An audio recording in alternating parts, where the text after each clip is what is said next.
Hola, soy el doctor Alejandro Ángeles, médico internista y gastroenterólogo, y hoy les voy a hablar de los trastornos funcionales digestivos. Este es el primero de una serie de videos acerca de los trastornos funcionales digestivos. Son muchos, con distintas manifestaciones y hay varias opciones de tratamiento. Es una de las principales causas de consulta en gastroenterología. Entonces, ¿qué es lo que pasa? En la consulta del día a día yo tengo muchas veces una plática muy similar a esta con muchos de mis pacientes. Hice estos videos para tratar de ayudar a esos pacientes a entender qué es lo que tienen. Empezamos con los trastornos digestivos. Los trastornos digestivos se pueden dividir principalmente en dos grandes segmentos. Uno, los trastornos orgánicos, y otro, los trastornos funcionales. ¿Qué es un trastorno orgánico? Un trastorno orgánico es una enfermedad en donde hay una afección anatómica de algún órgano. Muy bien. ¿Qué es un trastorno orgánico? Un ejemplo, una úlcera gástrica. Está perforada en la mucosa, hay daño, ahí lo puedes ver. Otro ejemplo, enfermedad inflamatoria intestinal, CUSI, Crohn, cáncer de colon. Hay un daño estructural que yo puedo ver, el patólogo puede revisarlo y sabemos que hay un daño estructural. El otro grupo son los trastornos funcionales. ¿Qué es lo que pasa en los trastornos funcionales? Todos los estudios que nosotros hacemos salen normales. Entonces, estos pacientes generalmente son llevados a muchos estudios y todos los estudios salen normales. Eso lleva a mucha frustración porque el paciente tiene muchos síntomas y todos sus estudios salen normales.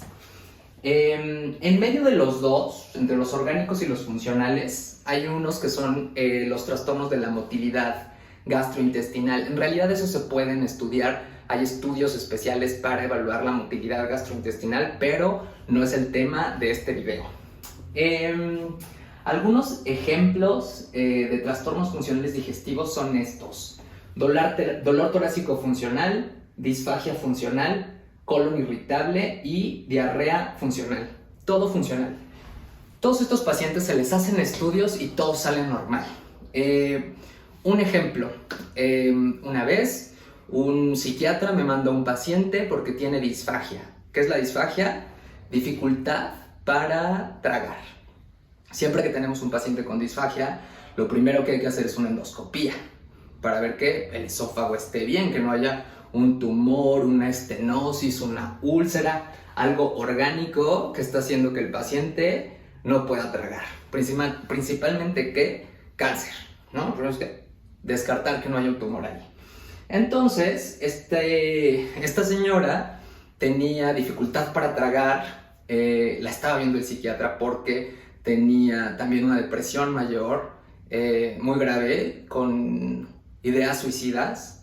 Eso es una emergencia en el ámbito de la psiquiatría porque hay que hacer una intervención súper rápida para que el paciente no termine suicidándose.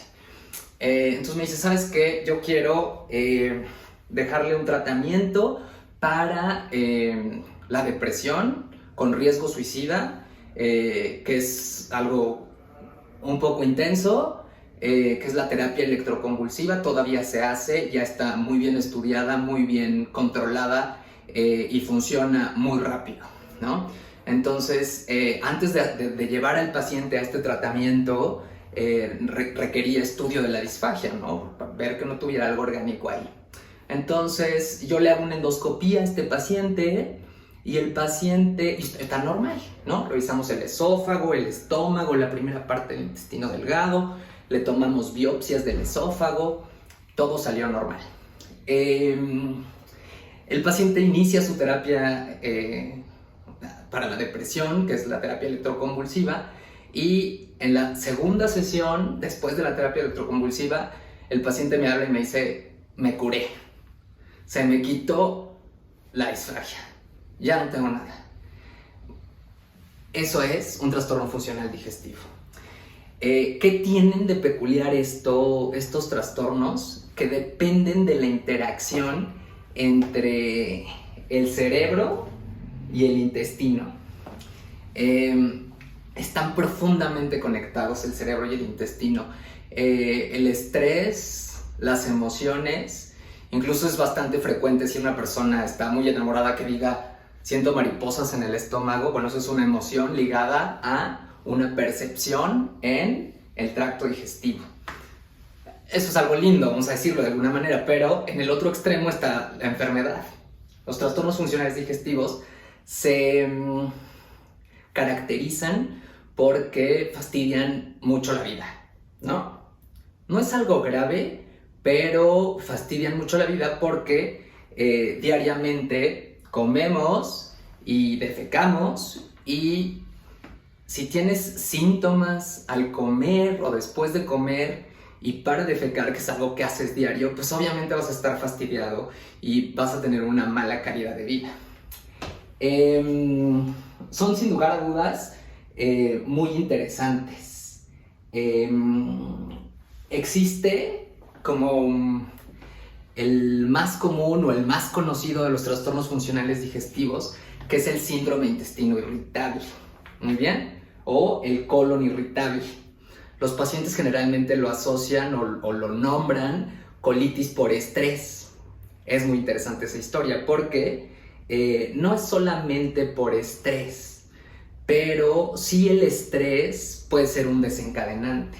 Los pacientes ubican algunas veces algunos desencadenantes, que puede ser estrés en el trabajo, un estrés emocional u otros desencadenantes, malos hábitos alimentarios,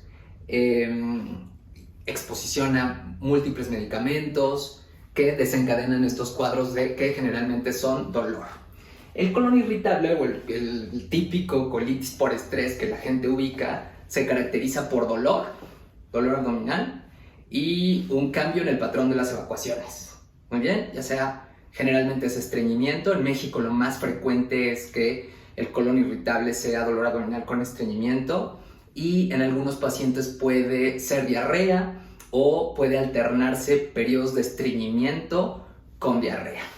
Es un espectro muy grande de enfermedades, los trastornos funcionales digestivos, y dentro de la interacción entre el intestino y el cerebro tiene que ver las emociones y también el umbral al dolor. Hay una cosa que se llama hipersensibilidad visceral, y eso quiere decir que un paciente que tiene algún trastorno funcional percibe un estímulo que no debería de ser doloroso, un estímulo tan simple como puede ser un gas atorado o que no hayas evacuado en un día, como algo nocivo, como algo doloroso, que en otro contexto de una persona sana no debería de ser doloroso. Entonces como que el umbral al dolor es distinto. Ahora, ¿qué pasa con los trastornos funcionales digestivos? Generalmente se presentan en pacientes jóvenes.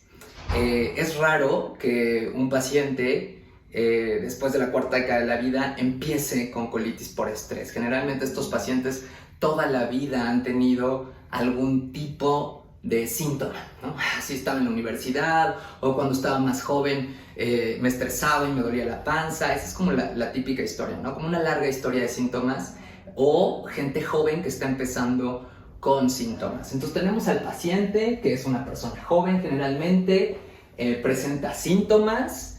Los síntomas son muy variados, generalmente incluyen dolor o molestias para comer, ¿no? La disfagia, distensión después de comer, pirosis, que la pirosis es como un ardor que puede haber aquí en la boca, el estómago, estreñimiento, diarrea, muchos síntomas. ¿Qué pasa con estos pacientes? Buscan atención médica. En el mejor de los casos sí es lo que se debe de hacer. Entonces, la responsabilidad como médico es, primero hacer una historia clínica completa, porque eso te da una idea muy clara de qué enfermedad se trata o de qué trastorno se trata. Aparte de todo el interrogatorio, hacer algunos estudios, que eso depende del tipo de paciente, el género, la edad, los hábitos, y eso es como un escrutinio como muy personalizado de acuerdo al paciente. Se le hacen estudios principalmente ¿para qué? Para descartar. ¿Descartar qué? Organicidad. Lo que decíamos, cáncer, úlceras, enfermedad inflamatoria intestinal, algo que sea pues generalmente más serio y que requiere otro tipo de tratamientos. Se le hacen los estudios, este paciente está preocupado, generalmente ir a consulta causa como un poco de estrés también para ellos, tienen expectativas de curarse. Se les hacen todos estos estudios y todo sale normal. Entonces, eso a veces causa un poco de conflicto en el paciente, porque es así, pero yo me siento muy mal, doctor, ¿cómo puede ser que todo sale bien? Bueno, así son estos trastornos funcionales. Y se da un tratamiento. Las opciones de tratamiento son muchas. La parte buena es que son muchas. La parte mala es que cuando hay muchos tratamientos para una sola enfermedad, generalmente la respuesta no es tan alta con un solo tratamiento. Eso esa es la parte mala, pero la parte buena de eso es que si hay algún tratamiento que es para ti. El tema es como encontrar el tratamiento que es mejor para ti y apegarte a él. Muchas veces pasa que los médicos damos en general tratamientos encabezados a los síntomas. Entonces, si el paciente viene con un síntoma, yo le doy tratamiento para ese síntoma. Y si el paciente viene con muchos síntomas, bueno, hay muchas opciones de tratamiento. Es claro, debe de ser claro que el paciente entienda que no se va a curar. Entonces es típica esta historia del paciente que ya recibió 5 tratamientos, fue a ver 6 doctores, sigue con síntomas, empeoró en algunas cosas o mejoró temporalmente algún tiempo.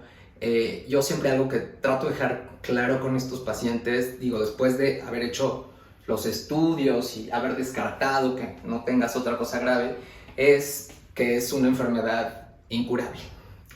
Es incurable, es crónica, y entonces tener noción de eso te ayuda a sobrellevarla mejor. Ahora, eso es como la parte más fea de la historia, que no se puede curar, pero tiene un pronóstico bueno. ¿Qué quiere decir esto? Pues no te va a pasar nada grave, ¿no?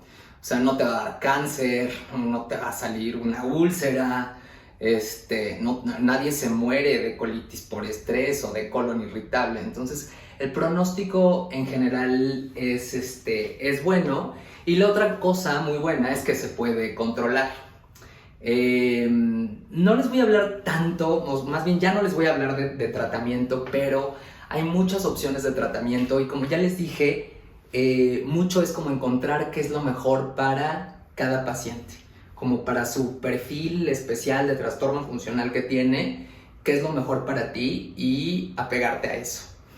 La parte positiva, que a veces puede ser difícil de llevar, es que hay muchas cosas que el paciente puede hacer para controlar su enfermedad y controlar sus síntomas. Y eso incluye hábitos de vida y sobre todo de alimentación.